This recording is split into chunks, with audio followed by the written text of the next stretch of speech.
안녕하세요. 삶의 나침판 구독자 여러분.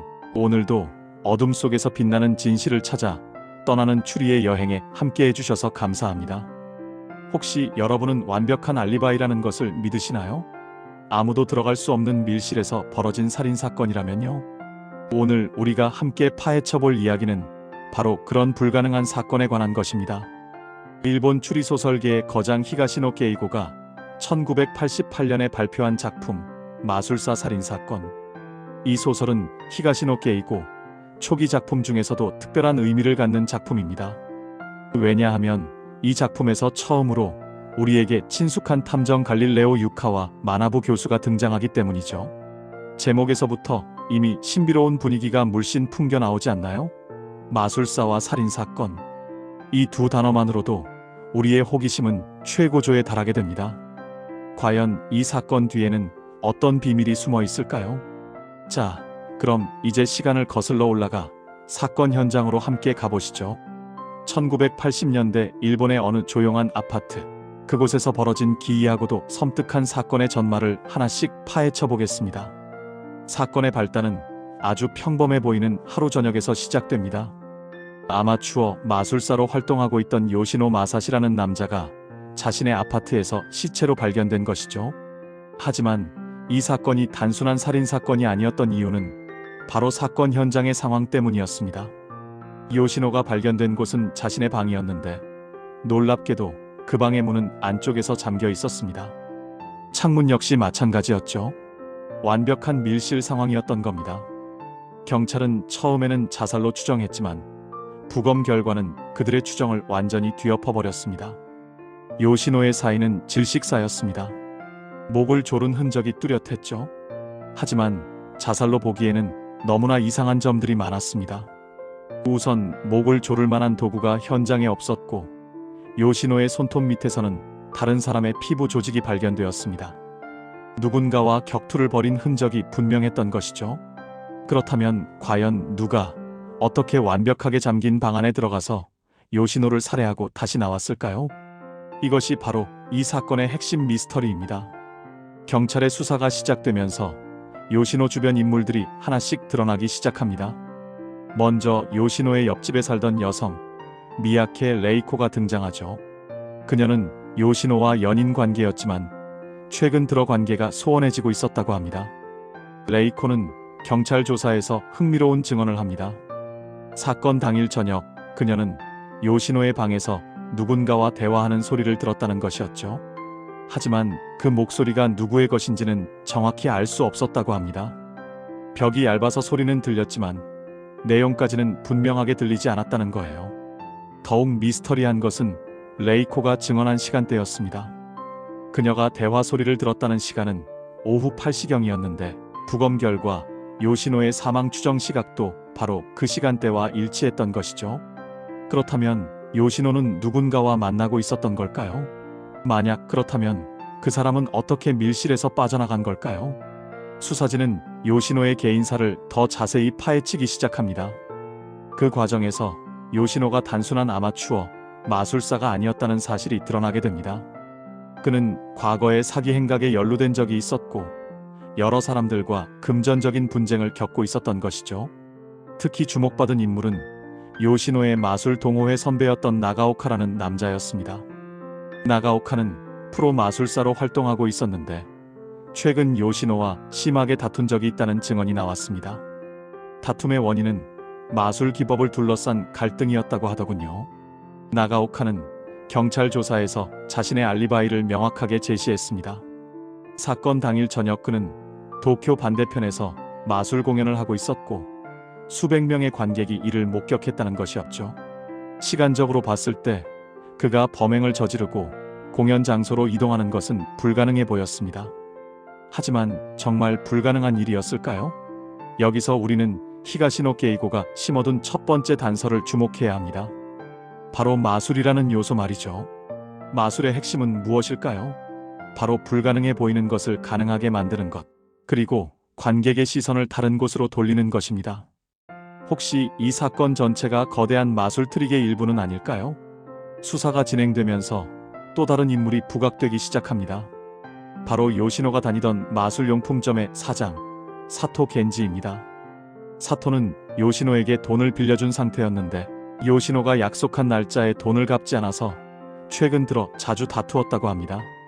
사토의 증언에 따르면 사건 며칠 전 요시노가 가게에 와서 이상한 것을 문의했다고 합니다. 바로 밀실 탈출에 관한 마술 기법에 대해서 말이죠. 요시노는 완전히 밀폐된 공간에서 어떻게 사람이 사라질 수 있는지에 대해 집요하게 질문했다는 것입니다. 이 증언은 사건에 새로운 의미를 부여합니다. 혹시 요시노 자신이 밀실 마술을 계획하고 있었던 것은 아닐까요? 그렇다면 이 사건은 마술이 실패한 사고일 수도 있고, 아니면 누군가가 그의 마술 계획을 역이용한 완전 범죄일 수도 있습니다. 바로 이 지점에서 우리의 탐정 갈릴레오 유카와 교수가 등장하게 됩니다. 물리학자인 유카와는 경찰의 요청으로 이 사건의 과학적 분석을 맡게 되죠. 그는 현장을 둘러보며 몇 가지 이상한 점들을 발견하게 됩니다. 첫 번째로 주목한 것은 방 안의 온도였습니다. 사건 현장의 온도가 다른 방들보다 유독 높았다는 점이었죠. 난방이 켜져 있지 않았는데도 말입니다. 두 번째는 방 안에서 발견된 이상한 냄새였습니다. 마치 화학물질 같은 냄새가 희미하게 남아 있었다고 합니다. 유카와는 이런 단서들을 종합해서 한 가지 가설을 세우기 시작합니다. 혹시 이 사건에 특별한 과학적 트릭이 사용된 것은 아닐까 하는 생각 말이죠. 그 과정에서 유카와는 요시노의 마술 도구들을 자세히 살펴보게 됩니다. 그리고 그 중에서 한 가지 특이한 장치를 발견하죠.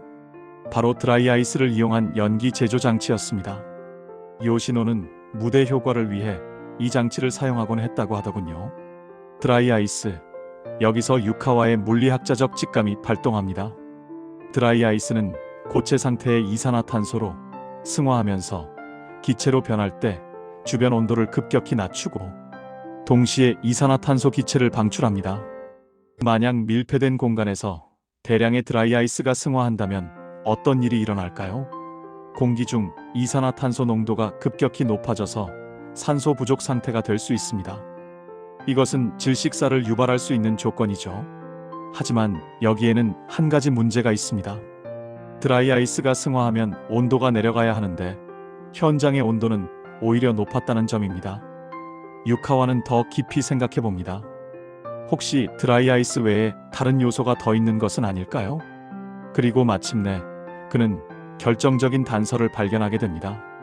바로 요시노의 방에서 발견된 작은 구멍이었습니다.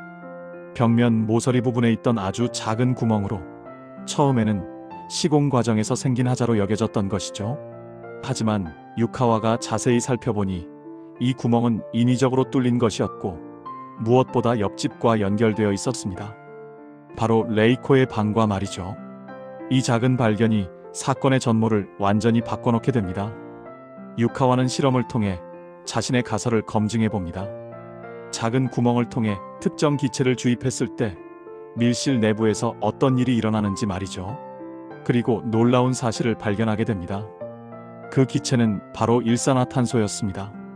일산화탄소는 무색무취의 기체로 혈액의 산소 운반 능력을 차단해서 질식사를 유발할 수 있습니다. 그리고 일산화탄소에 의한 사망은 외견상 목을 조른 것과 유사한 증상을 보일 수 있다는 것이죠. 하지만 여전히 의문점이 남아 있습니다. 요시노의 손톱 밑에서 발견된 다른 사람의 피부 조직은 어떻게 설명할 수 있을까요? 그리고 레이코가 들었다는 대화 소리는 무엇이었을까요? 유카와는 사건을 재구성해 봅니다. 만약 누군가가 벽에 작은 구멍을 통해 일산화탄소를 주입했다면 요시노는 처음에는 그 사실을 눈치채지 못했을 것입니다. 하지만 점차 의식을 잃어가면서 무언가 이상함을 감지했을 수도 있죠. 그 과정에서 요시노가 필사적으로 벽을 긁거나 누군가를 붙잡으려 했을 가능성이 있습니다. 만약 범인이 구멍 근처에서 작업을 하고 있었다면 요시노의 손톱에 범인의 피부 조직이 남을 수도 있었을 것입니다. 하지만 이 모든 추론에는 결정적인 증거가 부족했습니다. 일산화탄소는 곧 사라져버리기 때문에 사건 발생 며칠 후에는 그 흔적을 찾기 어렵거든요. 그리고 작은 구멍만으로는 범인을 특정하기 어려웠습니다.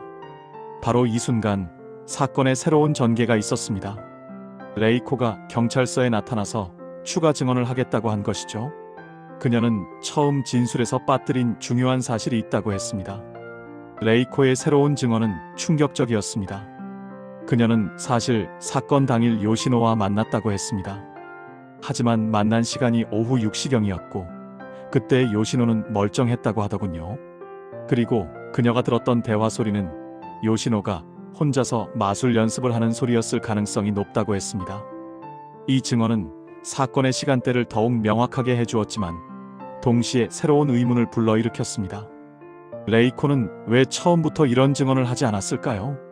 유카와는 레이코의 행동에서 뭔가 이상함을 감지합니다. 그리고 그녀의 방을 다시 한번 자세히 살펴볼 것을 제안하죠. 경찰이 레이코의 동의를 얻어 방을 조사한 결과 놀라운 발견이 있었습니다. 레이코의 방 벽면에서 요시노 방과 연결된 작은 구멍 주변에 미세한 화학 물질 흔적이 발견된 것입니다. 그리고 그녀의 방에는 일산화탄소를 생성할 수 있는 장비들이 숨겨져 있었습니다. 사실 레이코는 대학에서 화학을 전공했고 현재는 화학 관련 회사에서 일하고 있었습니다. 일산화탄소를 만들고 다루는 방법을 충분히 알고 있었던 것이죠. 모든 퍼즐 조각이 맞춰지기 시작했습니다. 레이코는 요시노와의 관계 때문에 고민이 많았습니다. 그는 점점 폭력적으로 변해가고 있었고 그녀를 협박하기까지 했습니다. 요시노는 레이코가 자신을 떠나려 한다는 것을 알고 있었고 그녀의 과거 비밀을 이용해서 그녀를 옥죄고 있었던 것입니다. 레이코는 이 상황에서 벗어나기 위해 극단적인 선택을 했습니다. 그녀는 요시노가 마술에 빠져 있다는 것을 이용해서 완전 범죄를 계획했던 것이죠. 그날 저녁 레이코는 요시노를 만나서 헤어지자고 통보했습니다. 요시노는 격분했지만 레이코는 단호했죠. 요시노가 방에 들어간 후 레이코는 미리 준비해둔 장비를 이용해서 벽에 작은 구멍을 통해 일산화탄소를 주입하기 시작했습니다. 처음에는 요시노가 아무것도 눈치채지 못했습니다. 하지만 시간이 지나면서 그는 점차 호흡곤란을 느끼기 시작했죠. 그는 뭔가 이상하다는 것을 깨닫고 방을 나가려 했지만 이미 너무 늦었습니다. 일산화탄소 중독으로 의식을 잃어가던 요시노는 마지막 순간에 벽 쪽에서 이상한 소리가 난다는 것을 눈치챘을지도 모릅니다. 필사적으로 그쪽으로 손을 뻗었고 작은 구멍을 통해 레이코의 손목을 긁었을 가능성이 있습니다. 레이코는 요시노가 완전히 죽었다는 것을 확인한 후 증거를 인멸했습니다. 하지만 그녀는 한 가지 실수를 했습니다. 구멍 주변의 화학 물질을 완전히 제거하지 못한 것이죠. 유카와의 과학적 분석과 치밀한 추론을 통해 진실이 밝혀진 순간 레이코는 더 이상 부인할 수 없었습니다. 그녀는 결국 자신의 범행을 자백했습니다. 하지만 이 사건에는 또 다른 반전이 숨어 있었습니다. 수사 과정에서 밝혀진 바에 따르면 요시노 역시 레이코를 해치려는 계획을 세우고 있었다는 것입니다. 그가 마술용품점에서 밀실 탈출 기법에 대해 문의했던 것은 레이코를 가둬두고 괴롭히기 위한 목적이었던 것이죠. 결국 이 사건은 서로를 파멸시키려던 두 사람의 비극적인 결말이었던 셈입니다. 레이코가 먼저 행동에 나선 것일 뿐 어쩌면 시간이 더 흘렀다면 요시노가 레이코를 해쳤을지도 모르는 일이었습니다. 히가시노 게이고는 이 작품을 통해 단순한 후준이 미스터리를 넘어서 인간관계의 복잡성과 어두운 면을 깊이 있게 탐구했습니다. 완벽해 보이는 밀실 살인사건 뒤에 숨겨진 것은 과학적 트릭이 아니라 인간의 절망과 복수심이었던 것이죠. 또한 이 작품에서 주목할 점은 갈릴레오 유카와 교수의 캐릭터가 처음으로 등장한다는 것입니다. 후에 용의자 X의 헌신, 성녀의 구원 등으로 이어지는 갈릴레오 시리즈의 출발점이 바로 이 작품이었던 것입니다. 유카와의 과학적 사고방식과 논리적 추론 능력은 이후 시리즈 전반에 걸쳐 히가시노 게이고 작품의 특징이 되었습니다. 불가능해 보이는 사건들을 과학의 힘으로 해결해 나가는 모습은 많은 독자들에게 신선한 충격을 주었죠. 마술사 살인 사건은 또한 히가시노 게이고가 얼마나 치밀하게 플롯을 구성하는지를 보여주는 대표적인 작품이기도 합니다. 작은 단서 하나하나가 모두 의미를 갖고 있고 결말에 이르러서는 모든 것이 완벽하게 들어맞는 구조를 보여줍니다. 특히 마술이라는 소재를 사용해서 독자들의 시선을 교묘하게 다른 곳으로 돌린 점이 인상적입니다. 우리는 처음에 마술사인 요시노나 프로 마술사인 나가오카에게 주목하게 되지만 진짜 범인은 전혀 다른 곳에 숨어 있었던 것이죠. 이런 미스디렉션 기법은 히가시노 게이고의 또 다른 특징입니다. 그는 독자들이 당연하게 생각하는 것들을 뒤집어서 예상치 못한 곳에서 해답을 제시합니다. 하지만 그 해답은 결코 억지스럽지 않고 모든 단서들이 논리적으로 연결되어 있어서 독자들이 납득할 수 있는 결론에 도달하게 됩니다. 마술사 살인 사건을 읽으면서 우리가 배울 수 있는 것은 진실은 때로는 우리가 보고 싶어하는 곳이 아니라 보기 싫어하는 곳에 숨어 있다는 것입니다. 레이코는 피해자처럼 보였지만 실제로는 가해자였고, 요시노는 가해자처럼 보였지만 어떤 면에서는 그 역시 피해자였던 것이죠. 이 작품이 주는 또 다른 메시지는 과학의 힘에 관한 것입니다. 유카와 교수의 과학적 접근 방식은 감정이나 추측이 아닌 객관적 사실에 기반해서 진실을 찾아나갑니다. 이는 우리가 일상생활에서도 적용할 수 있는 중요한 교훈이라고 할 수 있습니다. 감정에 휩쓸리지 않고 냉정하게 사실을 분석하고 다양한 가능성을 열어두고 생각해보는 것. 이것이 바로 갈릴레오 유카와 교수가 우리에게 보여주는 진정한 탐정 정신이라고 할 수 있겠습니다. 마술사 살인 사건은 비록 히가시노 게이고의 초기 작품이지만 그의 모든 특징들이 이미 완성도 높게 구현되어 있는 작품입니다. 치밀한 플롯, 과학적 추론, 인간 심리에 대한 깊은 통찰, 그리고 예상을 뒤엎는 반전까지 추리소설이 갖춰야 할 모든 요소들이 완벽하게 조화를 이루고 있습니다. 여러분도 기회가 되신다면 이 작품을 직접 읽어보시기를 추천드립니다. 오늘 제가 말씀드린 내용은 사건의 전체적인 줄거리일 뿐 작품 속에는 훨씬 더 세밀하고 흥미로운 디테일들이 숨어 있거든요. 특히 유카와 교수가 사건을 해결해 나가는 과정에서 보여주는 과학적 사고의 전개 과정은 정말 볼만합니다. 어떻게 하나의 작은 단서에서 시작해서 전체 사건의 진상에 도달하게 되는지 그 논리적 연결고리를 따라가는 재미가 상당합니다. 또한 등장인물들 각각의 복잡한 감정과 동기들도 깊이 있게 그려져 있어서 단순한 범죄 소설을 넘어서 인간 드라마로서도 충분한 몰입감을 제공합니다. 오늘 우리가 함께 살펴본 마술사 살인 사건처럼 세상에는 겉보기와는 전혀 다른 진실들이 숨어 있을지도 모릅니다. 그럼 다음 시간에도 더 재미있는 영상으로 찾아뵙겠습니다. 감사합니다.